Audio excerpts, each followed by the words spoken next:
இந்த மார்கழி மாதத்தில் அனைவரும், குறிப்பாக பெண்கள் என்னென்ன விஷயங்களை கடைபிடிக்கணும், மார்கழி மாதத்தில் பெண்கள் என்னெல்லாம் செய்யணும், கன்னி பெண்கள் என்ன விஷயங்கள் செய்யணும், பெண்கள் மறந்தும் செய்யக்கூடாத தவறுகள் என்னென்ன அப்படின்னு ஒவ்வொரு பெண்களும் கட்டாயம் தெரிந்து கொள்ள வேண்டிய மிக முக்கியமான தகவல்களை பத்தி தான் இந்த வீடியோல பார்க்க போறோம். நம்ம சேனல் வீடியோவை முதல் முறையா பார்க்குற நண்பர்கள் உடனே சப்ஸ்கிரைப் பண்ணிக்கோங்க. முதல்ல மார்கழி மாதத்தில் பெண்கள் கடைபிடிக்க வேண்டிய 10 விஷயங்கள் என்னென்ன அப்படின்னு பார்க்கலாம். பிரம்ம முகூர்த்தத்தில் எழுந்து குளித்து வாசலில் கோலமிட்டு பூஜை செய்து வழிபட்டுவாங்க. மார்கழியின் 30 நாட்களும் தினமும் கோவிலுக்கு போறத வழக்கமா வச்சுக்கோங்க. காலையில் எழுந்தவுடன் முன்வாசல் கதவை திறந்த பிறகுதான் பின்வாசல் கதவு திறக்கணும். அப்படி திறக்கும் போது கஜலட்சுமி என்ற மந்திரத்தை உச்சரித்தபடி கதவை திறக்கணும். வாசலில் சாணம் அல்லது மஞ்சள் நீர் தெளித்து கோலமிட்டு அதில் செம்பருத்தி பூ வைத்து அலங்கரிக்கணும். காலையில் நிலைவாசலில் 2 தீபங்கள் ஏற்றணும். அது நெய் விளக்கோ, நல்லெண்ணெயோ, பஞ்சக்கூட்டி எண்ணெயோ அல்லது வழக்கமாக நீங்கள் தீபமேற்ற பயன்படுத்தும் எண்ணெய் கொண்டு விளக்கேற்றுங்க. மாலையிலும் நிலைவாசலில் 2 தீபங்கள் ஏற்றுவாங்க. திருமண வயதில் இருக்கும் பெண்கள், திருமணத்திற்காக காத்திருக்கும் பெண்கள் மார்கழி மாதம் காலையில் விநாயகருக்கு ஒரு குடத்தில் தண்ணீர் எடுத்து அபிஷேகம் செய்யுங்கள். தினமும் காலையில் திருப்பாவை, திருவெண்பாவை பாசுரங்கள் பாடுவது சிறப்பானதா இருக்கும். அதே போல கந்தசஷ்டி கவசம் கேட்பதும் படிப்பதும் உயர்ந்த பலன்களை தரும். நம்மளால முடிஞ்ச அளவுக்கு பக்கத்துல உள்ள கோவிலுக்கு போய் மார்கழி மாத பூஜைக்கு தேவையான பூஜை பொருட்களை வாங்கி கொடுக்கலாம்.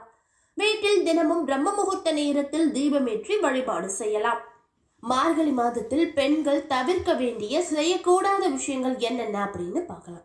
மாலை நேரத்தில் தலை வாரக்கூடாது. அதே போல் மாலை நேரத்தில் தலைமுடியை விரித்து விட்டபடி இருக்கக்கூடாது. வாசலுக்கு அருகில் அமர்ந்து மற்றவர்கள் பற்றி புறம் பேசக்கூடாது.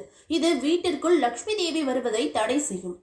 விளக்கேற்றும் வேளையில் சத்தமாக பேசுவது, அமங்கலமான வார்த்தைகளை பேசுவது, கோபப்படுவது, இப்படிப்பட்ட செயல்களை தவிர்த்துவாங்க.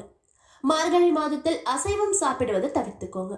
சபரிமலைக்கு மாலை அணிந்தவர்களை அலட்சியம் கேலி செய்யாமல் இருக்கணும். அவங்களோட விரதம் நிறைவடைய நம்மளால முடிஞ்ச அளவுக்கு உதவிகளை மட்டும்தான் செய்யணும்.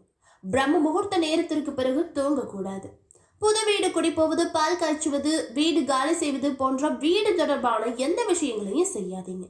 முதல் நாள் இரவே வாசலில் கோலமிடுவதை பெண்கள் தவிர்க்க வேண்டும். காலையில தான் கோலம் போடணும். மற்ற மாதங்களை காட்டிலும் மார்கழி மாதத்தில் ஆக்சிஜன் அதிகமா நிறைஞ்சிருக்கும். இதனால இந்த மாதத்தில் அதிகாலை எழுந்து யோகா, உடற்பயிற்சி செய்வது அதிக நன்மைகளை தரும். மார்கழி பற்றி கூறப்பட்டுள்ள கருத்து என்ன, அதற்கு பின் மறைந்துள்ள அறிவியல் காரணம் என்னன்னு பார்க்கலாம். மனிதர்களோட 365 நாட்கள் தேவர்களுக்கு வெறும் ஒரே ஒரு நாள்னு சொல்வாங்க. மானிடர்களோட 6 மாதம் தேவர்களுக்கு பகலாகவும் அடுத்த 6 மாதம் தேவர்களுக்கு இரவாகவும் இருக்குமா. தை மாதம் முதல் ஆணி மாதம் வரையில் தேவர்களுக்கு பகல் பொழுதாகவும், ஆணி மாதம் முதல் மார்கழி மாதம் வரை தேவர்களுக்கு இரவு பொழுதுன்னு கணக்கிட்டு சொல்லியிருக்காங்க. இரவு காலம் முடிந்து பகல் விடியும் அதிகாலை நேரமாக மார்கழி மாதம் பார்க்கப்படுது. அதாவது தேவர்களே கண் விழித்து பகவானை வழிபடும் பிரம்ம முகூர்த்த நேரம் தான் நமக்கு மார்கழி மாதமா வருதுன்னு சொல்றாங்க. தேவர்களே பூஜை செய்யக்கூடிய இந்த மார்கழி மாதத்தில் நம்மளோ அதிகாலையில் கண் விழித்து இறைவனை வழிபட்டால் 1000 வருடங்கள் பூஜை செய்த புண்ணிய பலன் இந்த மார்கழி மாதத்துல கிடைக்கும்னு சொல்லப்பட்டிருக்கு. ஆடி காத்துக்கு அம்மையும் பறக்கும்னு சொல்லுவாங்க. அப்படி ஆடியில் பலத்த காற்று வீசும் போது அந்த காற்று விஷ காற்றா மாறுமா. மக்கள் தங்களோட வீட்டை விட்டு வெளியில வந்து அம்மன் கோயில்ல உள்ள கிருமி நாசினியான வேப்பிள்ளையோட மனத்தை சுவாசிக்கும் போதுதான் விஷக்காற்றும் முறியடிக்கப்படுது. இயற்கையான ஆக்சிஜனும் கிடைக்குது.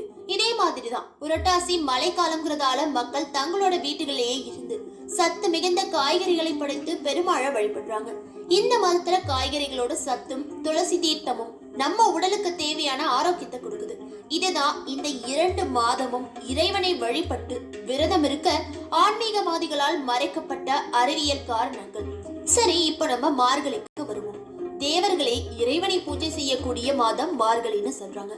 ஆனால் அறிவியல் ரீதியாக அதிக சக்தி கொண்ட பிராணவாயு அடுக்கு பூமிக்கு மிக அருகில் வருமா. சூரியன்ல இருந்து வெளிப்பட்ட புறஊதா கதிர்கள் நேரடியா பூமியை தாக்கினால் பூமியில உள்ள சகல ஜீவராசிகளும் பயிர்களும் பாதிப்புக்கு உள்ளாகும். அந்த கதிர்வீச்சிலிருந்து பூமியை காப்பது பூமியின் வான் மண்டலத்தில் உள்ள ஓசோன் படலம். இந்த மாசத்துல ஓசோன் படலம் பூமிக்கு ரொம்ப பக்கத்துல இருக்கதால அந்த கதிர்கள்ல இருந்து பியூர் ஆக்சிஜன் நமக்கு கிடைக்கும். அந்த காற்று சுவாசிக்கிறதால அடுத்த 1 வருஷத்துக்கு தேவையான ஆக்சிஜன் இந்த மார்கழி பனிக்காற்று சுவாசிக்கிறது மூலமா கிடைக்கும். நம்மளோட வியாதிகளை மார்கழி மாத பனிக்காற்று கட்டுப்படுத்துங்கிறதாலதான் பெண்கள் அதிகாலையில் எழுந்து சாணம் தெளித்து கோலம் போடணும்னு நம்ம முன்னோர்கள் சொல்லியிருக்காங்க. அதுக்கு ஏன் கோலம் தான் போடணுமான்னு கேட்டீங்கன்னா அந்த கோலத்துக்கான பதில் என்னன்னு இப்ப தெரிஞ்சுக்கலாம் வாங்க. உடலை நடுங்க வைக்கும் குளிருக்கு பயந்து உச்சி முதல் உள்ளம் கால் வரை போத்திக்கிட்டு விடிஞ்ச பிறகும் நிறைய பேர் தூங்கிட்டு இருப்போம். ஆனா பெரும்பாலான பெண்கள் கொட்டும் பனியையும் பொருட்படுத்தாமல் அதிகாலையிலேயே எந்திரிச்சு வாசல் தெளிச்சு கோலம் போட்டு கோயிலுக்கு போய் வழிபாடு நடத்திட்டு வருவாங்க. மார்கழியில விரதம் இருந்தா மனசு நிறைஞ்ச மணாளன் கிடைப்பான்னு சொல்வாங்க. மார்கழிக்கும் திருமணத்துக்கும் அப்படி என்னதான் சம்பந்தம்னு கேட்டீங்கன்னா நகர்ப்புறங்கள்ல இந்த விஷயத்த நம்ம பார்க்க முடியலைனாலும் இன்னைக்கும் கிராமங்கள்லயும் பல ஊர்களிலேயும் மார்கழி கோலத்தின் நடுவில் சாணி பிள்ளையாரும் அது மேல பூக்களும் வைப்பாங்க. எந்த மனிதருமே தவறு செய்யாம இல்ல. தெரிஞ்சு செய்யற தவறு ஒரு பக்கம்னா தெரியாம செய்யற தவறு மறுபக்கம். நம்ம நடக்கும் போது நம்ம காலடிப்பட்டு எறும்பு பூச்சி போன்ற எத்தனையோ உயிர்கள் செத்துட்டு இருக்கு. இதுவும் ஒரு வகையில பாவம் தானே. இதனால வர தோஷத்தால கன்னி பெண்களுக்கு திருமணத்தில் தடை ஏற்படுமா? இதை தவிர்க்கிறதுக்காக தான் பெண்கள் வாசலில் அரிசி மாவினால் கோலம் போடும் பழக்கம் ஏற்படுத்தப்பட்டுச்சு. மழையினால் உணவுக்கு வழியின்றி இரவு முழுவதும் அடைந்து கிடக்கும் சிறு சிறு உயிரினங்கள் அதிகாலையில் வெளிவந்து அதுங்களுக்கு தேவையான உணவான அரிசி மாவை தேடி வந்து சாப்பிடும். அந்த உணவினை சிறு உயிரினங்களுக்கு அளித்தா பெண்களுக்கு தோஷங்கள் நீங்கும்னுதான் அரிசி மாவினால் கோலம் போட சொல்லியிருக்காங்க. அந்த கோலத்துக்கு நடுவுல பசுமாட்டோட சாணத்தால சாணி பிள்ளையார் பிடிச்சு வைப்பாங்க. அது எதனாலன்னு பார்க்கலாம். பசுமாட்டோட சாணம் மிகச்சிறந்த கிருமி நாசினிங்கிறது உலக அளவில் பல அறிவியல் வல்லுநர்களும் ஒப்புக்கொண்ட ஒரு உண்மை. நம்ம வீட்டை சுத்தி இருக்க பாக்டீரியாவை அழிக்கிற சக்தி கொண்டது சாணம். கண்ணுக்கு தெரியாத பாக்டீரியாக்களால் நோய் தொற்று ஏற்படுமா? இதை தவிர்க்கிறதுக்காக தான் சாணத்தில் மகாலட்சுமி உறைவதாகவும் சாணி பிள்ளையார் பிடிச்சு வச்சா நல்லதுன்னு சொல்லி வாசல்ல சாணத்தை கரைச்சு தெளிப்பதா பழக்கமாக்கி வச்சிருந்தாங்க நம்ம முன்னோர்கள். அந்த சாணி பிள்ளையார் மேல ஒரு பூவும் வைப்பாங்க. அந்த பூக்கள்ல தேனை உறிஞ்சுறதுக்காக வரும் தேனீக்களுக்கு உணவு கிடைக்கிறதோட மட்டும் இல்லாம அந்த சாணத்தோட பயனால் தேனியோட விஷமும் எடுக்கப்படுது. இப்படி ஒண்ணுக்கொன்னு தொடர்புடைய பல நல்ல விஷயங்களை அடக்கிய மார்கழி மாத கோலங்களால் பெண்களோட கற்பனை திறன் வளர்றதோட மட்டும் இல்லாம காசு கொடுக்காமலே யோகாவை செய்த ஒரு பலனும் கிடைக்குமா? ஒருமுக சிந்தனை ஏற்படும், அறிவும் கூர்மையாகுமா? அந்த காலத்துல பெரும்பாலும் கன்னி பெண்கள் வீட்டை விட்டு வெளியிட வர மாட்டாங்க.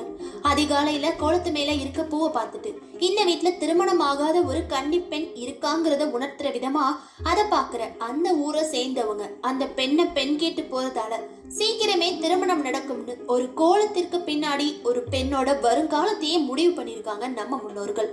அது மட்டும் இல்லாம திருமாலை அடைவதற்காக ஆண்டாள் நோன்பிருந்து திருப்பாவை அருளியதும் இந்த மார்கழி மாதத்தில் தான். ஹனுமன் ஜெயந்தி, வைகுண்ட ஏகாதசி, ஆருத்ர தரிசனம், போகி பண்டிகை போன்ற விழாக்கள் மார்கழி மாதத்துல தான் கொண்டாடப்படுது.